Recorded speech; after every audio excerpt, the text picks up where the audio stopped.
membuka acara ini dengan doa. Bolehkah minta Pak Lukito Budiarjo? Shalom Pak, selamat malam. Boleh buka dalam doa Pak? Oh, shalom semuanya. Mari kita berdoa, kita bersyukur pada Tuhan. Bapak, kami mengucap syukur untuk fellowship pada malam hari ini melalui Zoom. Terima kasih, kami mau mengingat bagaimana karya-Mu di dalam kehidupan hamba-Mu, almarhum Pak Yeremia Rim, yang telah membawa dampak yang begitu besar. Dan kami percaya Tuhan yang sama tetap bekerja sampai pada hari ini, dan kami sangat bersyukur untuk malam hari ini. Terima kasih, kami menyerahkan untuk acara selanjutnya ini ke dalam tangan Tuhan, dalam nama Tuhan Yesus. Amin. Amin. Ya, kita akan memulai in memoriam kita. Gitu, Cik Melian mau ngomong sesuatu? Selamat sore Bapak Ibu, teman-teman sekalian. Senang sekali ya dengan temu kangen. Setelah kepergian Kak Yer 28 tahun yang lalu, tepatnya 17 Desember 93, ini akan jalan 29 tahun. Dan senang sekali masih mempunyai sahabat-sahabat yang setia, yang tetap masih mengingat akan almarhum Kak Yeremia, yang mana memang hidupnya yang tidak bisa dipungkirin, mempunyai dampak yang sangat luar biasa di dalam kehidupan kita semuanya. Dan ya, saya senang sih bisa mendengar nanti sharing apa yang pernah diingat, kesan daripada teman-teman sekalian, yang tentunya ada beberapa yang tentunya saya miss ya, meskipun saya istrinya, tetapi juga ada waktu-waktu di mana saya tidak bersama beliau, ataupun ya banyak hal yang saya terlewatkan, kelupaan gitu ya. Jadi akan very appreciate dengan apa yang nanti teman-teman sharingkan. Terima kasih sekali ya, teman-teman tersebar sekarang sejak almost 30 years ago ya. Semuanya tersebar di mana-mana, dan kita semuanya teman-teman menjadi berkat, menjadi terang dan garam, memuridkan banyak jiwa, luar biasa. Next time kita bisa meet up gitu, ketemuan di mana gitu ya. Kayaknya Surabaya yang paling enak deh. Tempat ketemuan. Ya, silakan, enggak sabar ini pengen denger dari teman-teman sekalian. Terima kasih sekali. Tuhan memberkatin. Oke, sebelum kita lanjut ya, kita akan mendengar lagu dari Pak Samuel Hatu. Silakan Pak Sam. Puji Tuhan, haleluya. Terima kasih banyak Pak Heru. Salam sejahtera untuk Bapak Ibu dan semua saudara keluarga dari almarhum Pendeta Yeremia Rim. Kami tidak sempat bertemu muka karena waktu itu kami sudah ada di luar negeri. Tapi kami banyak mendengar tentang beliau. Dan ini adalah lagu-lagu yang juga sering kami nyanyikan dan sangat menjadi berkat buat kami. Lagu yang pertama, paling tercinta, Ibu Sel Hatu akan nyanyi Allah Yahweh, karangan daripada almarhum Pendeta Yeremia Rim. Tuhan memberkati. Sebentar, sebelum Pak Sam nyanyi ya, yang lain biar tahu Pak Sam dan Ibu Selvince ini adalah timnya Pak Octavianus ya. Kemanapun Pak Octavianus pelayanan, mereka tim musiknya. Aku kagum akan kasih-Mu, Allah Yahweh yang benar. Aku kagum kemurahan-Mu, Allah Yahweh yang suci. Jadi milik-Mu hidupku kini,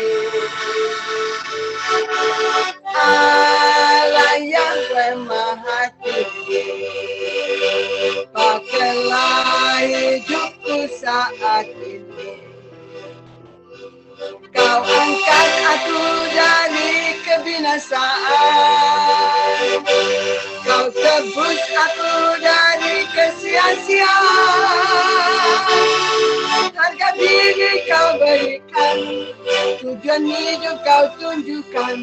ku kagum, ya ku sangat kagum.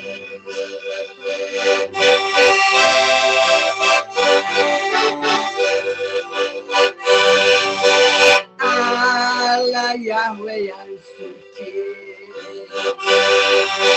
jadi milikmu hidupku kini. Allah Yahweh Maha Tinggi, pakailah hidupku saat ini. Kau angkat aku dari kebinasaan,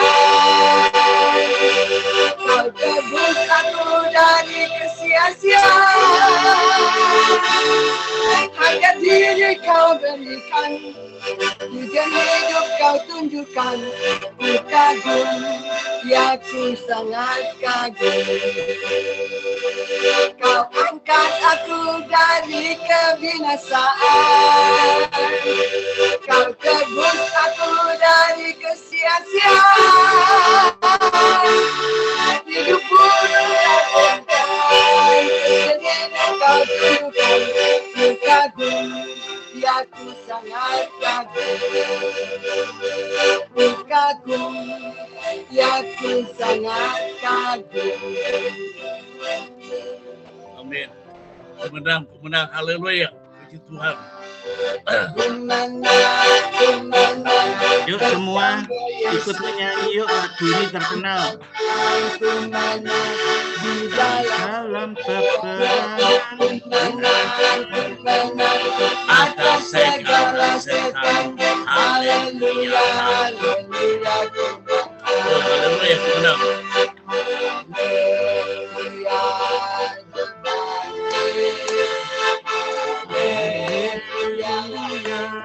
dia hidup. Haleluya, yang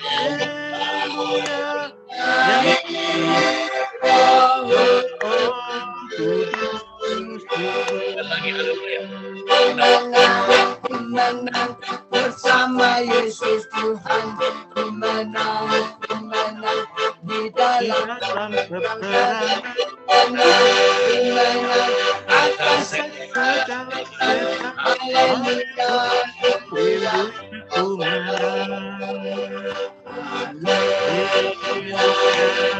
Dia bangkit, haleluya, dia kudus.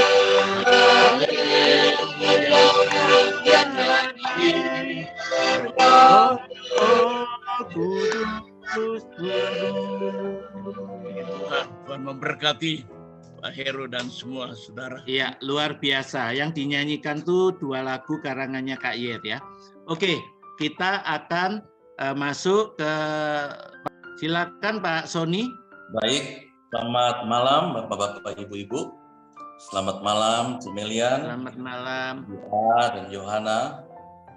Senang sekali malam hari ini kita berkumpul di tempat ini untuk mengingat seorang hamba Tuhan yang memiliki pengaruh yang luar biasa, tak terkecuali dengan kehidupan saya.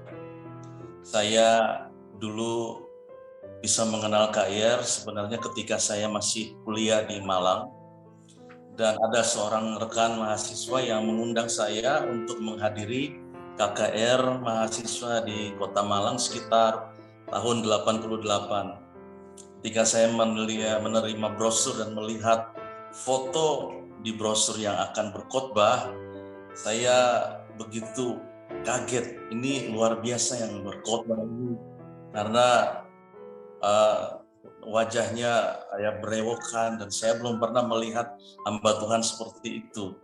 Dan ketika diajak, saya sih sangat antusias karena saya ingin mendengar pesan seperti apa. Nah, pada saat itu saya sebenarnya belum sungguh-sungguh bertobat. Saya menjadi Kristen, tapi kehidupan rohani saya tidak begitu sungguh-sungguh karena pengaruh kehidupan anak-anak muda juga di kampus sangat mempengaruhi kehidupan saya pada waktu itu. Akhirnya karena desakan dari teman ini saya ikut KKR tersebut, dan ketika ikut KKR itu disitulah saya mendengarkan firman Tuhan yang disampaikan oleh Kak Yer, dan firman Tuhan yang disampaikan begitu sangat jelas, sangat tajam, to the point, yang membawa orang yang mendengarnya itu akan bertobat, karena memang pesan yang disampaikan itu sangat up to date, sangat relevan dengan kehidupan anak-anak muda pada waktu itu. Dan saya yang hadir waktu itu sungguh-sungguh luar biasa mengalami jamahan Tuhan. Sementara firman Tuhan disampaikan, saya merasa hati saya ini seperti ada sesuatu di dalam hati saya. Ada sesuatu yang sedang bekerja ketika firman Tuhan disampaikan yang saya tidak pernah rasakan sebelumnya. Karena saya sangat heran ketika firman Tuhan disampaikan, sepertinya ada getaran di dalam hati saya. Ada sesuatu yang berdebar, yang sepertinya membawa saya untuk datang kepada Tuhan dengan pengampunan dosa, mengakui bahwa kehidupan saya adalah orang yang berdosa, yang tidak layak. Dan itu pertama kali saya merasakan yang namanya jamahan Tuhan. Itu pertama kali saya merasakan yang namanya sepertinya ada sesuatu yang sedang bekerja yang tidak pernah saya rasakan selama saya menjadi orang Kristen. Dan saya tahu bahwa pada waktu itu sebenarnya Tuhan sedang berbicara dalam kehidupan saya melalui Pak Yer yang menyampaikan firman Tuhan yang begitu sangat jelas. Dan tibalah waktunya ketika di akhir firman Tuhan itu ada altar call, ada tantangan untuk maju didoakan. Di situ saya maju dan saya menyerahkan diri saya dan saya didoakan oleh Kak Yer, dan saya merasakan sungguh-sungguh hari itu ada perubahan yang terjadi di dalam kehidupan saya. Saya sadar betul bahwa saya orang yang berdosa, tetapi Tuhan tidak meninggalkan saya dan Dia mengasihi dan mengampuni saya, dan malam itu betul-betul terjadi pemulihan, terjadi pembaharuan di dalam kehidupan saya, dan saya tahu hari itu saya lahir baru, dan sejak itu hidup saya jadi berubah. Ada satu kata yang sangat kuat sekali yang disampaikan oleh firman Tuhan oleh Kak Yer pada waktu itu kata yang setelah itu saya juga terus sering mendengarnya, yaitu kata totally sold out, terjual sepenuhnya. Di sana benar-benar saya mengerti bahwa menjadi orang Kristen itu nggak boleh jadi Kristen yang biasa-biasa saja. Kalau kita dipanggil Tuhan melayani, kita harus totally sold out, terjual sepenuhnya. Karena kita adalah budaknya Kristus, kita tidak punya hak lagi untuk diri kita sendiri. Sehingga apapun yang Tuhan mau bagi kita, Tuhan mau bawa di mana dan memakai dengan cara yang bagaimana. Sebagai hamba Tuhan, sebagai pelayanan Tuhan, orang yang sudah dibeli, kita harus sungguh-sungguh mau mengikut Tuhan. Dan kata-kata itu sungguh-sungguh sangat membekas dan sangat mempengaruhi nilai pelayanan yang ada di dalam kehidupan saya sampai pada saat ini. Ini yang saya ingat, bahwa kalau melayani itu harus sungguh-sungguh bagi Tuhan, sudah terjual, kita nggak punya hak lagi. Dan apapun yang Tuhan mau kita harus lakukan agar nama Tuhan dipermuliakan. Dan rupanya hal-hal ini yang membuat saya belajar banyak dan membentuk kerohanian saya, sehingga sangat menolong di masa-masa sukar, di masa-masa yang penuh dengan tantangan, kesukaran. Hal-hal yang sudah disampaikan oleh Kak Yer ini sangat membangun, sangat menguatkan, dan membuat saya bisa berjalan terus. Sekalipun ada persoalan, tapi saya melihat campur tangan Tuhan yang luar biasa, asal kita sungguh-sungguh berkomitmen di dalam panggilan Tuhan. Itu yang mempengaruhi hidup saya. Dan saya ingat ketika ada sebuah retreat di tahun 90-an, saya dinubuatkan juga oleh Pak Yer, didoakan, dan apa yang disampaikan itu betul sekali, sangat sesuai dengan kepribadian saya. Dan hal-hal itulah yang selalu saya ingat, yang mendorong, memberikan motivasi, memberikan semangat bagi saya untuk tidak boleh menyerah, untuk lihat panggilan Allah dalam kehidupan saya, bahwa Dia Allah yang punya rancangan yang besar dan luar biasa, sehingga tidak ada alasan untuk kita mundur, tidak ada alasan untuk kita menyerah, karena Dia adalah Allah yang sanggup menyertai dan memakai hidup kita dengan cara yang luar biasa. Dan saya percaya dan saya bersyukur bahwa nilai-nilai itulah yang membangun dan membentuk kehidupan saya sampai pada saat ini. Demikian Pak Heru, mungkin kesaksian yang bisa saya sampaikan. Semoga bisa menjadi berkat bagi kita semua. Tuhan memberkati. Oke, silakan Pak Petrus. Buat semuanya, saya ingin mengenalkan diri. Nama saya Petrus Prianto, asli dari Magetan. Saya berjumpa dengan almarhum, saya panggil dia kakak, yaitu Kak Yer. dan saya lihat pertobatannya tidak jauh dengan saya. Nah, waktu itu tahun 1969, kalau tidak salah tanggal 19 Oktober, saya ketemu dengan beliau di Madiun. Nah, waktu itu kebetulan Om Stup datang ke Madiun. Akhirnya kami berdua, berempat dengan salah satu teman yang dari Madiun yang dibawa oleh Om Stup. Akhirnya kami berangkat dari Magetan atau dari Madiun untuk menuju Nongkojajar. Pada waktu itu belum ada LBTC. Nah, kami melihat karena Mas Yermia, kalau saya memanggil Mas Yermia Rim begitu, kami melihat bahwa dia kok pinter bahasa Inggris. Saya tanya kepada dia, belajar bahasa Inggris di mana? Belajar bahasa Inggris yaitu di tempatnya Pak Moore. Kalau tidak salah dia orang Australia yang tinggal di Madiun yang sudah cukup lama. Rumahnya ada di depan rumah sakit Madiun pada waktu itu. Nah, dia berangkat bersama-sama ke Nongkojajar dan kami di sana sudah beberapa berkumpul dengan teman-teman yang lain. Kami belajar bersama-sama. Sesudah belajar, kami diajar oleh Om Stup untuk menginjil. Dan waktu yang ada itu, kami belajar pagi, siangnya kami menginjil. Belajar pagi, sorenya kami pelayanan menginjil. Dan banyak waktu yang kami pergunakan untuk menginjil. Nah, waktu nanti kami akan memberikan kepada istri saya untuk menyambungnya. Nah, oleh sebab itu, kami sangat akrab sekali dengan Mas Rim pada waktu itu. Nah, dia saya anggap kakak saya sendiri dan dia menganggap saya adiknya sendiri. Dengan pertemuan yang cukup lama, akhirnya kami kenal dengan seluruh keluarga yang ada di Madiun pada waktu itu di Ngawi. Nah, kami bersahabat baik, kami dianggap anaknya sendiri, yaitu dengan Ibu Darmo kalau masih ada. Selamat malam Ibu Darmo. Kalau sudah almarhum ya puji Tuhan, dia paling bisa mendengar apa yang kami katakan pada malam hari ini. Dan kami melihat pelayanannya sungguh luar biasa sebagaimana disampaikan oleh Bapak Daniela Alexander. Kami tidak lama berada di Nongkojajar, akhirnya tahun 1970 kami pindah ke Lawang dan kami bisa menerima murid-murid yang dari berbagai tempat untuk menjadi murid waktu itu di LBTC. Kami hanya dibatasi menjadi murid hanya 12 orang. Nah, kami melihat di situ diajar oleh Om Stup dan Roh Kudus juga mengajar secara pribadi. Akhirnya kami bisa menjadi pelayan Tuhan yang begitu indah dan begitu luar biasa. Dan kami melihat, mendengar pada waktu tahun 93, di mana Kak Rim, yaitu dipanggil oleh Tuhan, hati saya sedih. Mengapa dia terlalu cepat dipanggil oleh Tuhan? Jadi saya pikir itu berumur, kalau tidak salah berumur 41 tahun. Mungkin tanggalnya itu 17 Desember tahun 93.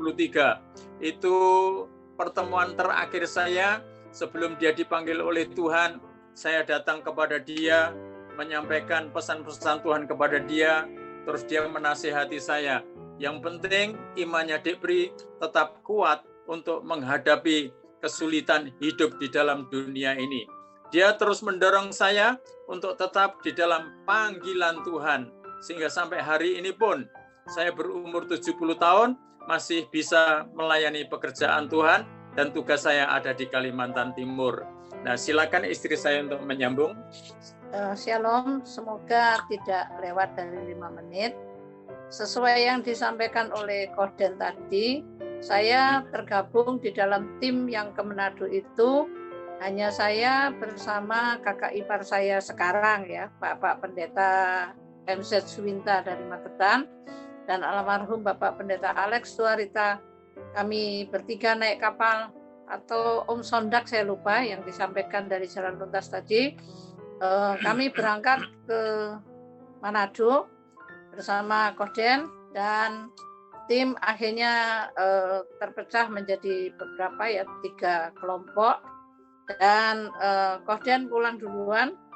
Lalu saya bersama Mas Rim, waktu itu biasa kami panggil, ditambah dengan 1 orang nona dari Manado dan 1 orang nona dari Talaut, dari Sangir. Ya, itu tahun 74 Kohden itu yang paling hafal dengan tanggal-tanggal dan bulannya. Jadi kami melanjutkan setelah pelayanan di Manado, terjadi kebangunan rohani luar biasa, terutama di antara kaum muda. Kami tidak banyak melayani panggung ya, kami banyak melayani di persekutuan-persekutuan doa orang-orang Protestan, dan di sana Roh Kudus dicurahkan luar biasa, pertobatan terjadi. Kemudian kami ke Tahuna 12 hari, disambung dengan ke Beo Talaut 18 hari. Nah, di sana terjadilah kebangunan rohani yang luar biasa. Orang-orang dilepaskan dari kuasa kegelapan, ada kesembuhan ilahi, dan anak-anak muda dijamah oleh Tuhan, dan banyak yang sudah menyerahkan diri menjadi hamba Tuhan. Kesan saya, Mas Rim adalah seorang yang tangguh, yang kuat pada prinsip, dan tetap semangat dalam menghadapi segala tantangan hidup. Itu dari saya, kiranya Tuhan Yesus memberkati. Ya, terima kasih untuk Pak Pri. Ini saudara seperguruan di LBTC, sekarang melayani di Kalimantan Timur. Silakan lanjutnya Pak Jeffrey. Ya, shalom. Terima kasih Pak Heru. Shalom Pak. Dari Manado ya Pak? Saya di Jakarta Pak. Oke, ya. Ya, kesaksian saya adalah mungkin saya salah satu anak muda yang bertobat 37 tahun yang lalu di KKR Kasih Melanda Jakarta. Jadi cukup lama, 37 tahun yang lalu. Sedangkan saya sekarang sudah 61 tahun. Jadi Pak Heru, saya saksikan bahwa saya waktu itu belum pernah ikut KKR, belum tahu tuh persekutuan doa, tapi saya menghadiri 3 malam berturut-turut. Betapa luar biasa dahsyatnya saya waktu itu bertobat di situ dan merasakan bahwa Tuhan menolong saya. Sedangkan saya waktu itu baru selesai kuliah, sudah bekerja, akhirnya putus pekerjaan, cari pekerjaan lagi, akhirnya ikut persekutuan, ikut KKR ini, dan di situ saya mengalami bahwa harus bertobat. Itu yang pertama kali saya alami. Lewat KKR itu 3 malam berturut-turut, hambanya Pak Yerim berkhotbah, walaupun saya sendiri belum pernah ketemu langsung, hanya dari jarak jauh aja melihat khotbahnya di Stadion Gelora Bung Karno, dan mungkin kalau nggak salah baru pertama kali diadakan KKR kebaktian rohani di Gelora Bung Karno pada saat itu, yang pertama kali yang saya pernah dengar. Dan saya melihat betapa luar biasa kuasa Tuhan. 3 malam berturut-turut yang hadir kurang lebih mungkin perkiraan saya 80.000 orang atau bahkan lebih ya. Karena penuh sekali sampai di lapangan orang main bola itu orang semua, ada orang juga. Bukan hanya di kursi tempat duduk, tapi di lapangan juga dipenuhi orang. Nah, saat itu saya mengikuti, saya nggak pernah ngerti apa itu. Dan saya melihat kuasa Tuhan, dan saya dijamah Roh Kudus untuk bertobat. Dan puji Tuhan, begitu selesai 3 malam berturut-turut, saya tiap malam isi formulir untuk supaya di follow up ya. Tapi puji Tuhan, di tetangga saya ada persekutuan doa yang tiap Sabtu malam itu ada persekutuan yang dilayani oleh tim dari LBTC Lawang Bible Training Center. Nah, di situ mereka yang memfollow up saya dilayani secara pribadi, dilayani pelepasan, dipenuhi Roh Kudus. Di situ saya mengalami baptisan Roh Kudus, ya tandanya berbahasa roh, ya seperti yang tadi kita ikuti pelajaran yang diberikan oleh almarhum Pak Yerim, bahwa disitulah perjalanan rohani saya sampai hari ini. Saya terus menjaga hubungan saya dengan Roh Kudus, dengan Tuhan, dengan sesama, Nah, sejak saat itu 37 tahun yang lalu, saya tidak pernah lupa bahwa saya mendengar kebenaran firman Tuhan yang luar biasa. Sehingga sampai saat ini pun saya gunakan, saya pakai dalam pelayanan saya, di mana saya boleh bergabung di satu gereja di Jakarta ini. Ya, ini juga terus Tuhan pakai. Nah, lewat kesaksian ini bahwa lewat KKR Kasih Melanda Jakarta itulah titik tolak saya mulai bertobat, lahir baru, dan mulai melayani. Dan sampai hari ini saya terus melayani Tuhan dan melayani pekerjaannya. Kira-kira itu saja kesaksian saya yang saya rasakan bahwa saya bisa ketemu Pak Heru, boleh bersaksi bahwa 37 tahun lalu itu saya lahir baru. Walaupun secara ini saya 61 tahun, tapi secara rohani saya 37 tahun. Kira-kira itu, Pak. Terima kasih, Pak. Ya, Pak. Terima kasih, Pak. Kalau di tengah kita sudah ada Dr. Mediati Setiawan, ada Pendeta Jusak, pasti senang karena mereka adalah panitia inti Kasih Melanda Jakarta. Oke, lanjut kepada Pak Paulus. Setelah itu disambung dengan Cik Linda dari Amerika. Ya, silakan Pak Paulus. Paulus yang mana ini, Pak Heru? Paulus H. Ini siapa Prabowo. nih Paulus H ini yang tadi? Iya, betul. Mana ini? Iya. Ya, Pak Heru. Paulus 5 menit ya, LBTC Pak. Boyolali ya, Pak? Iya. Saya tinggal di Boyolali. Boleh di videonya dinyalakan, boleh nggak, Pak? Ya, salam Bapak Ibu. Videonya boleh dibuka, Pak? Wah, saya bukanya gimana yang ngerti yang ini.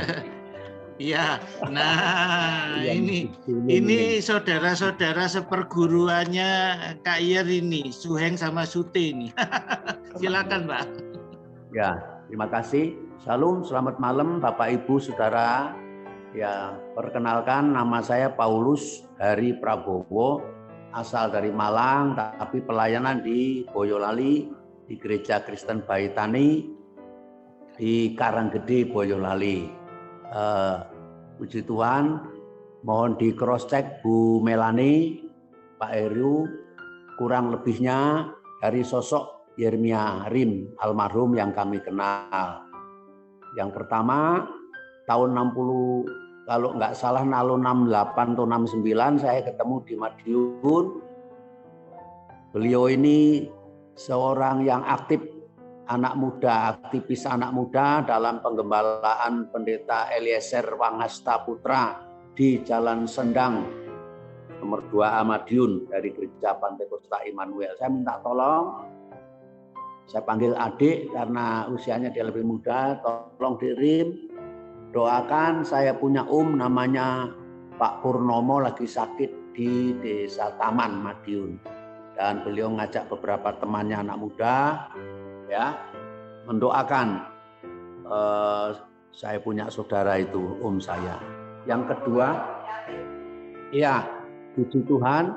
Yang kedua, ya, saya minta cross check Bu Melani, ya, sosok Yeremia Rim ini terus terang banyak memberikan inspirasi kehadirannya, luar biasa, ya.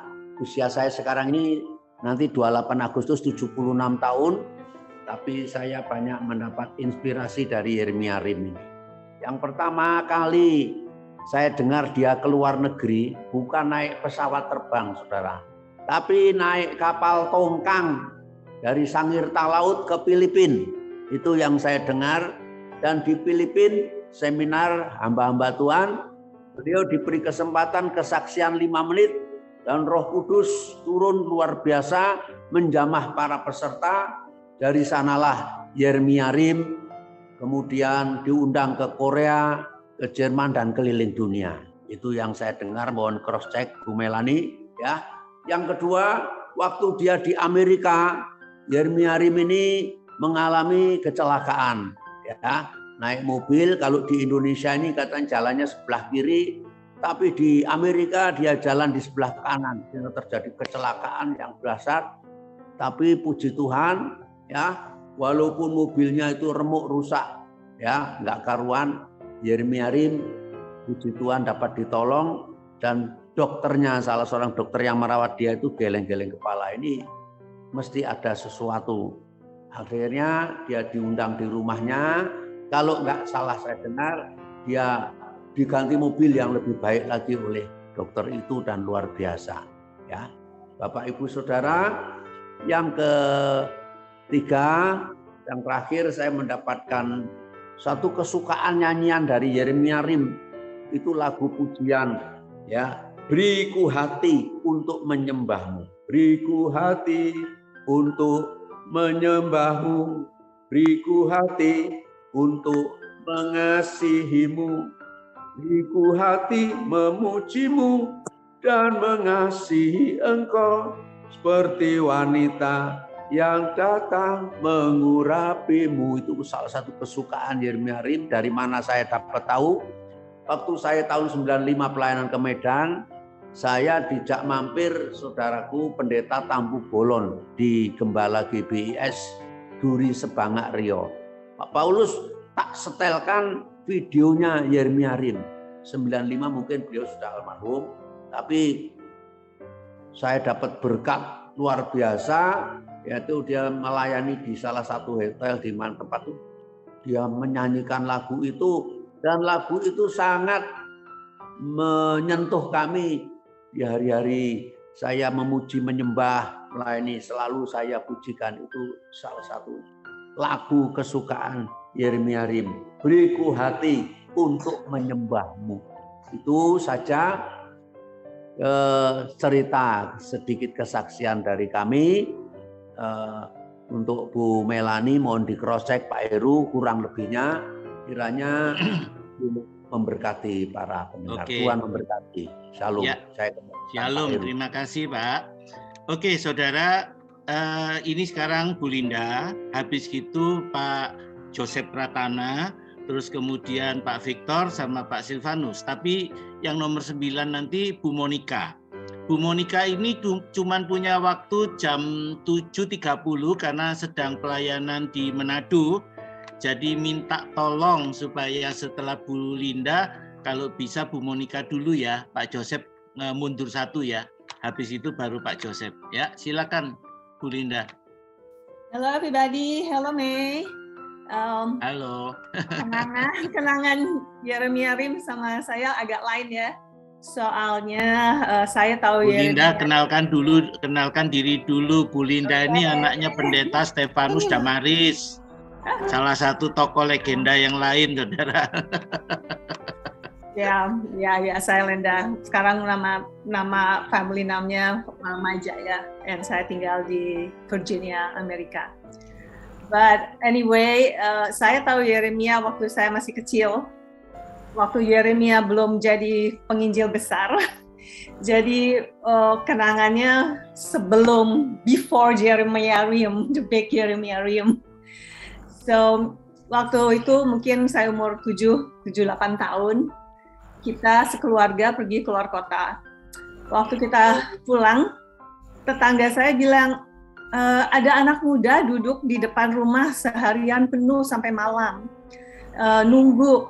Jadi kita tanya kenapa gitu. Terus akhirnya Yeremia bilang dia datang dari luar kota dan mau menginap di rumah. Dan kita semua sekeluarga nggak ada di rumah. Jadi Yeremia ditawarin untuk tinggal di rumah tetangga sebelah. Dan Yeremia terima, jadi dia sebenarnya tinggal di tempat orang yang nggak kenal untuk 2 malam. Jadi waktu kita pulang, si tetangga ini bilang cerita gitu, ada anak muda tinggal, dia lagi tidur siang. Terus Yeremia dibangunin, dan kita nggak kenal Yeremia ya, cuman papi yang kenal. Jadi si papi bilang, si Yeremia katanya yang di sini. Lalu dia tinggal kira-kira sebulan sama kita. Nah waktu itu saya masih kecil tapi masih ingat banget May. How is Yeremia? Rambutnya keriting panjang, hitam, pendek. But anyway, and very talkative, very funny. Lalu ini kenangan juga yang very saya ingat gitu ya. Dia pergi ke retreat sama kakak saya, Pinky, I think ke Puncak atau Tawangmangu, something like that.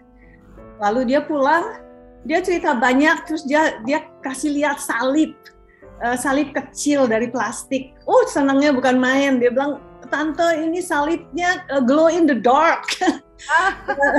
Bener-bener senang. Dia tidur sama si salib ini. Dia taruh di bawah selimut supaya glow in the dark. Dia senang dia nyala gitu si salibnya. So he treasured that a lot. Jadi lucu gitu ngelihat Yeremia. Makanya May masih mungkin dia taruh di museum dia ya sekarang. Bener-bener ini deh, pokoknya Yeremia, that's a Yeremia that I know. Very emotional, dia senang ketawa, tapi kalau dia sedih dia nangis. And that's Yeremia. Terus dia setelah sebulanan tinggal sama kita, dia pergi ke Om Stup. Jadi anak buahnya Om Stup kemana-mana dan we lost touch sama saya ke sekolah and everything, and then got married, pindah ke Amerika. Jadi saya nggak gitu kenal Yeremia Rim, then lost touch. Cuman sering dengar dari Mami, kalau Yeremia sekarang sering khotbah, bahasa Inggrisnya hebat, lebih hebat dari kamu yang tinggal di Amerika. Mami selalu ngomongnya begitu. Nah, terus tahun berapa tuh Mei? 85 kalau nggak salah ya, 86, 85. Yeremia, Mami lagi di kita nengokin, and Yeremia lagi di Amerika sama Mei. And my honor, Yeremia sama Mei tengok kita. Jadi tinggal 1-2 malam ya, 1-2 malam di rumah. And Yeremia was still Yeremia Rim, very humble, very funny. So kita bernostalgia banyak karena waktu itu saya masih kecil, and Yeremia umur berapa, 18 mungkin waktu ketemu saya. So that's Yeremia Rim that I know. Lalu setelah itu we never really get in touch, right May? But satu hal yang saya mau pesan, 1 Korintus 1:26-27 bilang ya, bahwa Tuhan itu memakai orang-orang yang weak, yang foolish, yang bodoh di mata dunia gitu ya, tapi di mata Tuhan nobody becomes somebody gitu. Kayak sekarang ini saya mikir, Yeremia Rim yang dulu tinggal di tetangga saya, nggak kenal, tinggal di sana 2 hari. Dia you know, he did not finish college then, and I know Yeremia anak dari Karangsari, desa Karangsari, and Tuhan pakai jadi penginjil besar yang menyelamatkan so many. Can you imagine nanti kalau di surga kita bisa ketemu lagi gitu, hey you, karena Yeremia Rim, we are here in heaven together. Jadi pesan saya, jangan sampai orang yang dengar suara Tuhan rasa rendah diri, kayak I'm nobody, but you are somebody in God's eyes. And I know Yeremia is a prayer warrior. Dia selalu berdoa, no matter what, dia doa gitu ya. Dia tekun berdoa gitu. Jadi sekarang dengar dari siapa tadi yang kesaksian yang ikut retreat yang dipimpin Yeremia. So saya tahu Yeremia peserta retreat yang treasure that little cross, glow in the dark cross, menjadi pemimpin retreat, dari peserta menjadi pemimpin besar. And that's huge. Jadi itulah kebesaran Tuhan kita ya, memakai somebody that nobody become a big evangelist, nobody that huge, that influence so many people. Yeah, that's kenangan saya dengan Yeremia Rim. So I'm honored to share this, May, for you and your son and your wife. Ya. Thank you so much, Linda. Terima Maaf, kasih. sebentar, Heru, saya mau tambahin ya. Thank you so much, Linda. Ya, at that time itu it's a moment for, Jeremiah Rim at that time ketemu, dia sangat adore your dad, Om Damaris. Dan dari desa dia cuma tahu satu nama, satu alamat di Bandung, dan seperti orangnya nekat, orangnya pemberani, ya. Terus dia datang ke sana, terus nggak ketemu. Tetapi ya itu tadi dibilang orangnya apa? Teguh, kemauannya keras tadi sama ibu. Terus dan yang pernah saya siarkan waktu di acaranya In Memoriam Om Damaris, bahwa waktu itu Om Damaris itu memperhatikan hal yang kecil. Dia lihat kaos kakinya bolong gitu, terus waktu besoknya Om Damaris kasih 2 pair of socks, di atas selimutnya di ranjangnya, dan that's bless him so much, dan dia semakin respect dengan yang namanya Om Damaris. Dan ya at that time ya tentunya saya belum kenal beliau sih, ini saya diceritain sama dia, ya kami kan beda 7 tahun. Jadi waktu dia umur berapa tuh ya, 16 ya, saya juga masih kecil ya. Waktu nggak kenal dia juga, waktu itu belum kenal sama sekali. Terus ya, dan satu indah sekali bisa ketemu Linda waktu itu at that time we just got married, I mean 2 years married. Kami menikah 83 and then 85 ke Amerika, and that was my first time to America, go to America. Jadi so excited to see you. Itu kenangan sangat memorable, makanya nggak bisa kelupakan. Meskipun kita nggak pernah keep in contact after all, tetapi itu sangat berkesan dan we treasure it so much. Thank Banyak you. kenangan nih waktu beli daging babi. But anyway, so nggak bisa masak plus. Tapi Tuhan itu benar hebat ya. Kalau dipikir kayak Papi, Yeremia Rim, Petrus, Jesus' disciple, orangnya itu keras, kemauannya berat. Justru orang-orang itu yang dipakai gitu. Di mata manusia kayaknya, orangnya bad temper. That's what God wants us to be, integrity. Yeah. Alright, I have to go to work, so thank you so much. Terima kasih Cik Linda, tapi jangan pergi dulu sebentar. Cik Linda jangan pergi dulu ya. Saudara, bagi yang belum tahu perlu tahu bahwa baik Yeremia Rim maupun Om Damaris berasal dari kota yang sama, orang-orang Madiun. Cuman yang satunya tengah kota, yang satu pinggir kota. Di desanya Madiun. Desanya. Nah, saya ingat Om Damaris itu bilang bahwa ini orang, Yeremia Rim waktu masih muda, akan jadi pengkhotbah hebat. Kenapa? Karena pernah tidur satu kamar dengan Om Damaris, malam-malam Om Damaris terbangun. Kenapa? Karena Yeremia Rim khotbah. Ternyata apa? Mimpi khotbah. Om Damaris langsung bilang, dia bakal jadi pengkhotbah hebat ini. Nah, itulah kenangannya. Oke, terima kasih Cik Linda. Kalau mau kerja, Pak Daniel mau ngomong lagi. Kalau enggak, kita akan dengar kesaksian wanita gagah perkasa lainnya. Silakan Bu Monica, siap-siap. Pak Daniel mau ngomong sesuatu enggak? Yang lain dulu aja deh, mengingat waktunya. Oke, Cik Monica, silakan. Nanti saya terakhir aja. Ya, karena waktunya Monica terbatas. Oke, yuk silakan. Terima kasih Pak Heru dan semuanya. Aduh, sangat it's really a privilege ya. Saya boleh sedikit sharing mengenai kenangan dengan Kak Yer. Saya sebenarnya minta maaf dulu dan thank you ke Xiongguan yang saya dului ini, karena sebentar lagi saya mesti ada tugas Zoom dengan HG Maui. Jadi saya kenal Kak Yer pertama kali ketemu tuh tahun 79 sebenarnya di Semarang. Tapi setelah itu kan saya di Salatiga, kuliah di Salatiga, dan sebenarnya juga terus kemudian kita mengundang Kak Yer dan Kohden waktu itu untuk kakak. Dan Kak Yer menjadi mentor buat kami, anak-anak Salatiga, and somehow anak-anak Salatiga termasuk saya kan salah satu tokoh intinya itu yang benar-benar masuk di dalam pelayanan karunia-karunia roh. Jadi tadi waktu dengar khotbah tentang karunia roh, ya gara-gara Kak Iyer juga, maksudnya somehow dia pun juga yang membawa kami benar-benar dalam keadaan yang tidak tahu apa-apa, tapi Tuhan Roh Kudus itu giring kami untuk mengalami sebuah pelayanan roh yang amazing sekali.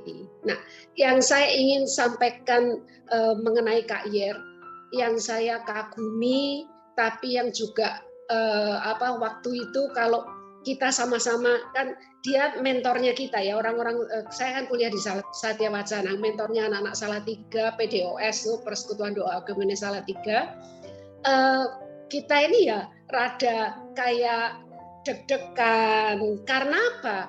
Kak Iyer itu dia sebenarnya memang bukan coaching pokoknya dia itu orang yang jeli, yang selalu juga bukan cuma melihat potensi orang dan panggilan orang, tapi juga memfasilitasi dalam arti malah memvita kompli ya, karena gini, enggak diomongi apa-apa, seringkali ya diajak pergi pelayanan tanpa persiapan, tanpa diomongi, kita tiba-tiba di vita kompli, suruh kesaksian lah, atau suruh mimpin ujian lah, atau suruh khotbah lah. Itu yang biasa selalu Kak Iyer lakukan. Dan itu juga salah satu bagaimana dia itu mendrill kita anak-anak muda itu to become a leader. Ya, tidak cuma berani, tetapi untuk jadi leader itu salah satu yang I really treasure. Ya, dan dia juga orang yang sekaligus walaupun kenceng ya, tapi ya guyonnya memel. Itu saya banyak kenangan, banyak ingat lah dengan teman-teman ya, bagaimana dia mendidik, mengcoach kita dengan disiplin ya, tapi ya main guyonnya ya nemen gitu. Itu Kak Iyer. Kemudian selain di Salatiga kami dekat, kemudian di Ungaran saya kan juga di Getsemane. Jadi seringkali kita ketemu di Getsemane, ngomong-ngomong di Getsemane, apalagi terus saya ingat ini, kalau ini saya cuma ceritanya sama Melian lah, aku nggak mau bagi sama yang lain, tapi maksudnya dia itu sisi kemanusiaan, dia manusia ya, tapi maksudnya kadang bisa menunjukkan satu ketakutan dalam tanda kutip, tetapi bagaimana dia benar-benar terus hidupnya tuh sepenuhnya Tuhan, sehingga makanya setiap kali dia ngomong, walaupun sederhana, walaupun dalam keadaan conversation, daily conversation, tetapi selalu menggigit. Dalam arti there is always truth yang dia sampaikan. Itu yang sangat membekas, yang saya sendiri selalu berdoa untuk seperti itu. Dan yang terakhir yang saya mau sharing, pada waktu beliau meninggal, kan saya yang memang ditugasi untuk mewawancarai tokoh-tokoh, ya, untuk sedikit menyampaikan komentar, kenangan tentang Kak Iyer, ya. Ada banyak tokoh yang saya wawancarai, dan termasuk Yusuf Roni, Octavianus tentunya, ada banyak lah yang saya Yusuf Roni yang saya kenal baik gitu ya, dan dia komentaris karena berteman lah dengan Kak Iyer. But for me yang surprise adalah saya juga mewawancari Pak Stephen Tong yang juga bicara waktu wake-nya Kak Iyer, dan dia memberikan so really mengejutkan juga, karena betapa Pak Tong itu menghargai Kak Iyer dan really condone, maksudnya menghargai dan menyetujui Dan apa kan Kak Yer kan juga karismatik banget kan gitu loh. Dan kita tahu Pak Tong kayak apa kan gitu ya. Tetapi dia sangat menghargai dan mengakui Kak Yer tanpa ada celaan sedikit pun. Saya minta Melian sebetulnya untuk cari-cari lagi hasil-hasil wawancara waktu itu ya. Bob Weiner ada dari luar negeri, ada yang dari Indonesia juga, banyak yang saya wawancarai. Cuman yang dari Pak Tong itu saya ingat banget tuh, sangat mengesankan. So amazing. Kalau ada orang yang kayak Kak Yer, karena Kak Yer betul-betul mewarnai dan memberikan sebuah fondasi yang begitu kuat untuk tubuh Kristus di Indonesia pada waktu itu. Ada 3 tokoh di mata saya ya, yang di mata banyak orang lah. Om Damaris yang memberikan truth pengajaran yang solid gitu ya. Kemudian Kak Yer sebagai penginjil yang dipakai Tuhan untuk memberikan memenangkan begitu banyak orang dan sign and wonders yang luar biasa. Dan bagi saya ada Pak Samuel Elkanah, ya, kakak rohani saya, bapak rohani saya yang punya pelayanan yang unik sekali. Dan saya melihat ke waktu zaman itu, tahun 80-an, 70, 80-an, sampai 90-an, really coloring, mewarnai dan memberikan satu arah bagi kerajaan Allah. Mereka ini saling melengkapi, menjadi kendaraan untuk gelombang Allah yang terjadi di Indonesia pada tahun-tahun itu, yang menghasilkan banyak pemimpin-pemimpin yang sampai sekarang ini. Ya, itu yang amazing, yang dahsyat banget.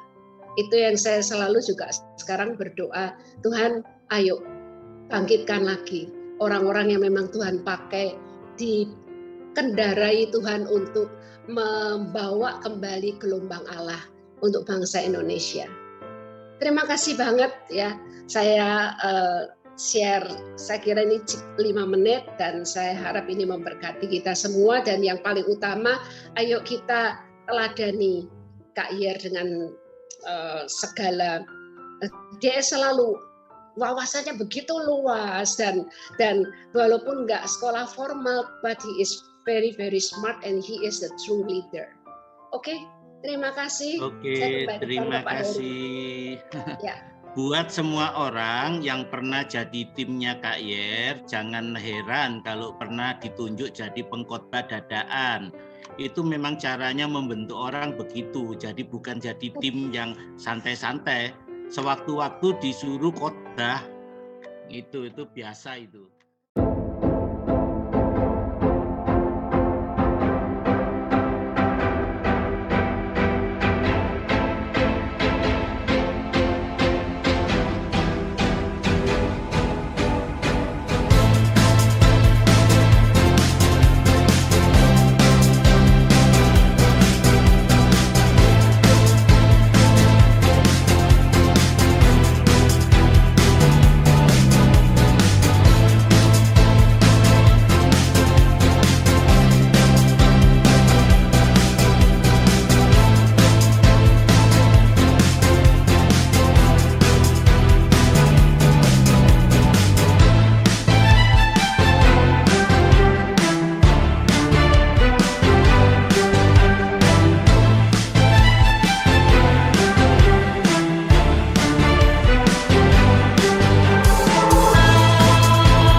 Jika saudara diberkati dengan tayangan ini, silakan subscribe, like, komen, dan share sebanyak-banyaknya.